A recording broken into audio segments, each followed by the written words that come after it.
F സർക്കാർ അധികാരത്തിൽ വരുന്നതിന് മുമ്പ് കുറച്ച് വാഗ്ദാനം തന്നിരുന്നു ഇന്ദിരാ ഗ്യാരണ്ടിയിലൂടെ.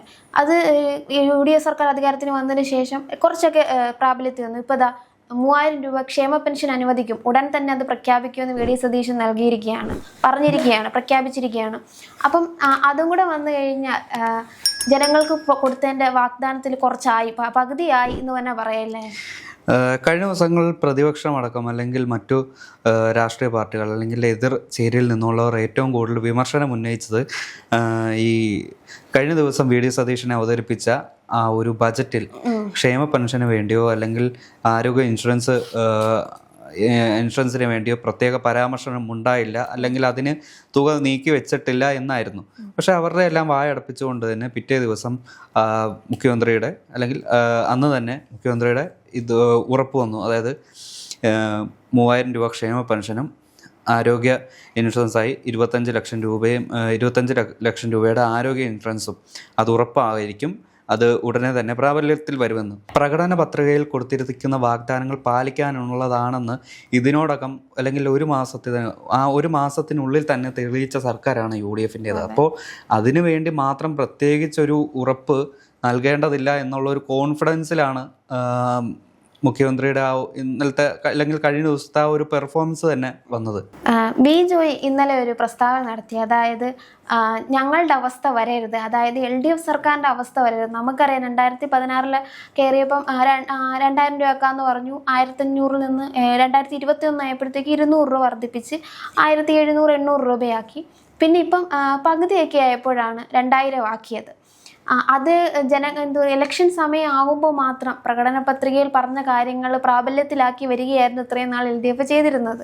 അപ്പം ആ ഒരു അവസ്ഥ വരരുതെന്നായിരിക്കും ബി ജോയ് ഇതിലൂടെ പറയുന്നത്.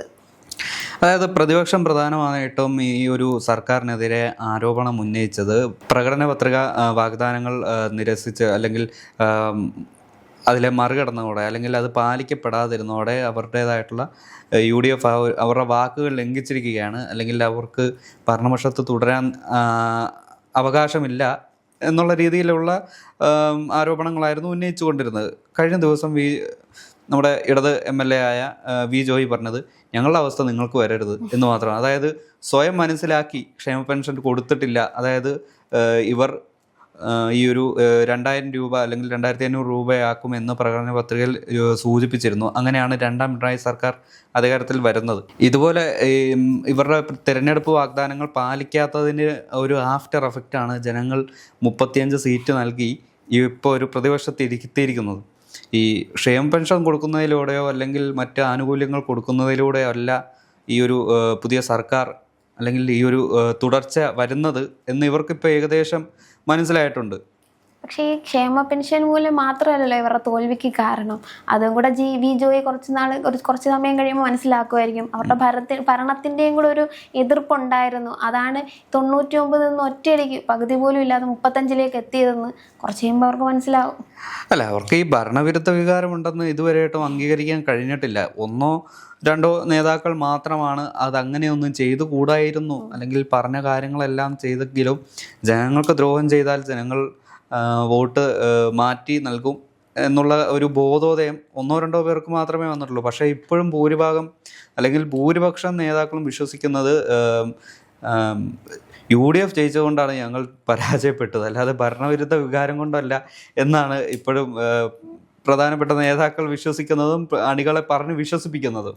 ഇപ്പം നമുക്കറിയാം, ഇപ്പോൾ കേരളം ബഡ്ജറ്റിൽ കുറച്ച് പ്രതിസന്ധി നേരിടുന്ന സമയമാണ്. എന്നിട്ടും VD സതീശൻ 3000 രൂപ ക്ഷേമ പെൻഷൻ പ്രഖ്യാപിക്കും, അതായത് ഉടൻ തന്നെ പ്രാബല്യത്തിൽ വരുമെന്ന് ഉറപ്പ് നൽകിയിട്ടുണ്ടെങ്കിൽ അതിലെന്തെങ്കിലും ഒരു വഴി കണ്ടിട്ട് തന്നെ ആയിരിക്കും. തീർച്ചയായും അതുകൊണ്ട് തന്നെയാണല്ലോ അദ്ദേഹം ആ ഒരു ധനകാര്യ വകുപ്പ് കൂടി ഏറ്റെടുക്കുന്ന ഒരു മുഖ്യമന്ത്രി ആയത്.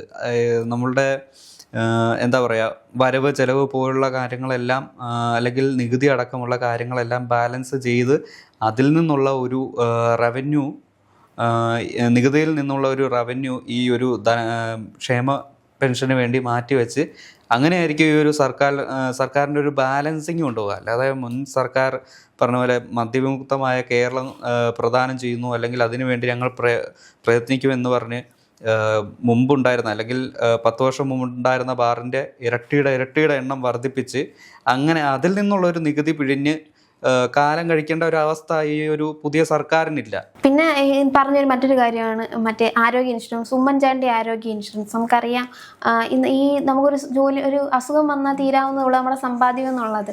അപ്പം അതും ഒരു പ്രധാനപ്പെട്ടയാണ്. അതായത് ഇന്ദിരാ ഗ്യാരണ്ടിന് എനിക്ക് തോന്നുന്നു ഏറ്റവും പ്രധാനപ്പെട്ടതായിട്ട് തോന്നിയത്, എല്ലാം പ്രധാനപ്പെട്ടത് തന്നെയായിരുന്നു പറഞ്ഞത്, എന്നാലും ഇത് കുറച്ചുകൂടി ഇമ്പോർട്ടൻ്റ് ആണ്. കാരണം 25 ലക്ഷം രൂപ ഇൻഷുറൻസ് ആയിട്ട് നൽകുന്നത് ഓരോ ജനതയ്ക്കും, കേരളത്തിലെ ഓരോ ആൾക്കാർക്കും ഒരു വലിയ സഹായം തന്നെയാണ്. അതിനും LDF കുറ്റം കണ്ടുപിടിച്ചുകൊണ്ട് വരുന്നുണ്ട്. അതായത് പ്രൈവറ്റ് ഹോസ്പിറ്റലിൻ്റെ കാര്യമൊക്കെ പറഞ്ഞ് കുറ്റം കണ്ടുപിടിച്ച് വരുന്നുണ്ട്. അപ്പോൾ നല്ലത് ചെയ്യുമ്പോൾ അത് അംഗീകരിക്കാൻ മടിയുള്ളവരാണ് കൂടിയാണ് LDF എന്ന് പറയുന്നത്. അത് പണ്ട് മുതലേ അങ്ങനെയാണല്ലോ. അതായത് സർക്കാർ എന്തെങ്കിലും ജനത്തിന് ഉപകാരപ്രദമായിട്ടുള്ള കാര്യങ്ങൾ മുന്നോട്ട് വയ്ക്കുമ്പോൾ അതിന് ഇടങ്കോലിടാനോ അല്ലെങ്കിൽ കോടാലി കയറ്റാനോ ഉള്ള ഒരു സ്വഭാവമുള്ള അത്യാവശ്യം നല്ല ജനപ്രീതി തന്നെയുള്ള നേതാക്കളാണ് ഇപ്പോൾ നിലവിൽ പ്രതിപക്ഷത്തിരിക്കുന്നത്. അത് മാത്രമല്ല, ഒരു കാര്യം പറയാൻ മറന്നുപോയി. കഴിഞ്ഞ ദിവസം ഒരു ബജറ്റിനിടെ അല്ലെങ്കിൽ ആ ഒരു ബജറ്റുമേലുള്ള ചർച്ചയ്ക്കിടെ മുഖ്യമന്ത്രി പറയുകയുണ്ടായി. അതായത് അമേരിക്കയിൽ നിന്ന് ക്ഷേമ പെൻഷൻ കിട്ടിയില്ല എന്ന് കേരളത്തിലേക്ക് ഒരു ഉദ്യോഗസ്ഥനെ വിളിച്ച് ഒരാൾ പരാതിപ്പെട്ടു. അതിൻ്റെ അർത്ഥം എന്താ? അതായത് ഈ ഒരു ക്ഷേമ പെൻഷന് അർഹരല്ലാത്തവരും ഈ ഒരു ലിസ്റ്റിൽ ഉൾപ്പെട്ടിട്ടുണ്ട്. അതുപോലെ തന്നെ ഈ ആരോഗ്യ ഇൻഷുറൻസിലും ഈ ഒരു അർഹതയില്ലാത്തവരെ ഉൾപ്പെടുത്തില്ല എന്നുള്ള ഒരു ഉറപ്പാണ് ഇതിലൂടെ നൽകുന്നത്. ഈ ഒരു CPM നേതാക്കളുടേതായിട്ടുള്ള ഒരു സിൽവന്തികളെയോ അല്ലെങ്കിൽ അവർക്ക് വേണ്ടപ്പെട്ട ആൾക്കാരെയോ ഉൾപ്പെടുത്തിയാണ് ഇതുപോലെ ക്ഷേമ പെൻഷൻ മുമ്പ് നൽകിക്കൊണ്ടിരുന്നത്. അതിൻ്റേതായിട്ടുള്ള ഒരു ഫിനാൻഷ്യൽ ക്രൈസിസ് ഇതിനു മുമ്പ് അല്ലെങ്കിൽ ഇപ്പോഴും നമ്മുടെ കേരളത്തിന് മുന്നിലുള്ള ഒരു കടക്കണി നോക്കിയാൽ, അല്ലെങ്കിൽ എത്ര കോടി രൂപ കടമുണ്ട് എന്ന് നോക്കിയാൽ നമുക്ക് അതിൽ നിന്ന് തന്നെ മനസ്സിലാവും. ഇതിൽ നിന്നെല്ലാം സോർട്ട് ചെയ്ത് അർഹർക്ക് മാത്രം ക്ഷേമ പെൻഷനോ അല്ലെങ്കിൽ ആരോഗ്യ ഇൻഷുറൻസോ കിട്ടുന്ന രീതിയിൽ ആയിരിക്കും ഇനിയുള്ള ആരോഗ്യ ഇൻഷുറൻസ് ആയാലും അല്ലെങ്കിൽ പെൻഷനും മാസം മാസം ലഭിക്കുന്നത്. മാത്രമല്ല, ഇപ്പോൾ 25, 24 മറ്റോ തീയതികളിൽ ഈ മാസത്തെ പെൻഷൻ 3000 രൂപ അവരുടെ അക്കൗണ്ടുകളിലെത്തും. ഇതൊരു പ്രതീക്ഷയാണ്. കാരണം ഈ ഒരു സർക്കാരിനെ വിശ്വസിച്ച് അധികാരത്തിലെത്തിയ ജനങ്ങളുടെ പ്രതീക്ഷയാണ് ഈ ഒരു 25-ാം തീയതി ഈ ഒരു തുക തുച്ഛമായതാണെങ്കിലും അവരുടെ ആവശ്യങ്ങൾക്കുള്ള തുക ഈ ഒരു സർക്കാർ ഓരോരുത്തരുടെ അക്കൗണ്ടിലൂടെയും എത്തിക്കുമ്പോൾ ലഭിക്കുന്നത്. എന്തായാലും ഇന്ദിരാ ഗ്യാരണ്ടിയിൽ പറഞ്ഞിരുന്ന മിക്കത് ഇപ്പം റോജി എം ജോൺ ഇന്നലെ ഇടയ്ക്ക് പറഞ്ഞിരുന്നു വിദ്യാർത്ഥിനികൾക്കായിട്ടുള്ള 1000 രൂപ സ്കോളർഷിപ്പും അതും ഉടനെ വരുമെന്ന്. അപ്പം ഒരു സർക്കാർ അധികാരത്തിൽ വന്ന് അവരൊരു വാഗ്ദാനം നൽകിയിട്ടുണ്ടെങ്കിൽ അത് ഉടൻ തന്നെ പാലിക്കാൻ സാധിക്കും. ഏത് വഴിയും അവർക്കത് സാധിക്കുമെന്ന് തെളിയിക്കുക കൂടെ ചെയ്തിരിക്കുകയാണ് ഇപ്പൊ VD സതീശൻ അല്ലേ. അല്ല, അത് മുമ്പ് തന്നെ UDF സർക്കാർ അത് തെളിയിച്ച ഒരു കാര്യമാണ്. അത് കാരണം 250 ദിവസത്തിലേറെ സമരം ചെയ്ത, സെക്രട്ടേറിയറ്റിന് മുന്നിൽ സമരം ചെയ്ത ആശാപ്രവർത്തകരുടെ ആ ഒരു വേതനം വർദ്ധിപ്പിച്ചു. 1000 രൂപയോ 2000 രൂപയോ വെച്ച് വർദ്ധിപ്പിച്ചതിലൂടെ അവർക്കും ഒരു പ്രതീക്ഷ ലഭിച്ചിരിക്കുകയാണ്. കാരണം 5, 6 അല്ലെങ്കിൽ 10 വർഷം ഈ ഒരു LDF ഗവൺമെൻറ് തിരിഞ്ഞു നോക്കാത്ത ഒരു വിഭാഗത്തിന്, അല്ലെങ്കിൽ സാധാരണക്കാരുടെ പ്രശ്നങ്ങൾ അറിഞ്ഞ് പെരുമാറുന്ന, അല്ലെങ്കിൽ അവർക്ക് വേണ്ട ആവശ്യങ്ങൾ എത്തിച്ചു കൊടുക്കാൻ ഇടനിലക്കാരാകുന്ന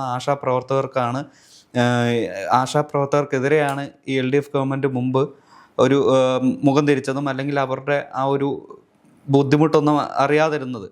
അതിനിപ്പോൾ അറുതി വന്നിരിക്കുകയാണ്. കാരണം UDF വന്നാൽ നിങ്ങൾക്ക് വേണ്ടി ഏറ്റവും ആദ്യം ഒപ്പിടാൻ പോകുന്നത് നിങ്ങൾക്ക് ഉള്ള പെൻഷൻ അല്ലെങ്കിൽ നിങ്ങൾക്കുള്ള തുക സ്വീകരിക്കുന്ന അല്ലെങ്കിൽ വർദ്ധിപ്പിക്കുന്ന ആ ഒരു ഫയലിലായിരിക്കുമെന്ന് അന്ന് പ്രതിപക്ഷ നേതാവായിരുന്ന ഇന്ന് മുഖ്യമന്ത്രിയായ VD സതീശൻ പറഞ്ഞിരുന്നു. അതുപോലെ തന്നെ വാക്കാൽ പറഞ്ഞത് ഇന്ന് അദ്ദേഹം അധികാരത്തിലേറെ കസേരയിൽ ഇരുന്ന ഉടനെ സൈൻ ചെയ്ത് അവർക്കുള്ള ഒരു ആനുകൂല്യങ്ങളുടെ പേപ്പറുകളാണ്. അപ്പോൾ അതിൽ നിന്ന് തന്നെ മനസ്സിലാവുന്നില്ലേ, വെറും വാക്ക് പറയാൻ വേണ്ടിയല്ല, അല്ലെങ്കിൽ വെറും വാക്ക് പറഞ്ഞല്ല അധികാരത്തിൽ കയറിയത്. ഇത് പറഞ്ഞതെല്ലാം ചെയ്ത് കൂട്ടി അല്ലെങ്കിൽ ചെയ്ത് കാണിച്ച് ഈ വാഗ്ദാനങ്ങൾ പാലിക്കപ്പെടാനുള്ളതാണെന്ന് തെളിയിക്കുന്ന സർക്കാരാണ് നമ്മുടെ കേരളത്തിൽ ഇപ്പോൾ നിലവിലുള്ളത്.